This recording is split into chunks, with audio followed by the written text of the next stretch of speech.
हरे हरे बेला के पतैया पे लिखी देनी पिया जी के नाम।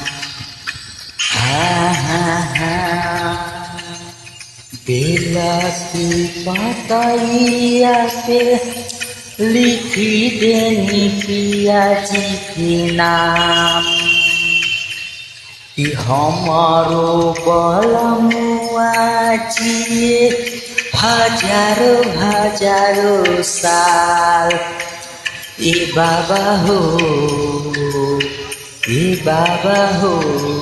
पिया जी के कोई दीही जवान।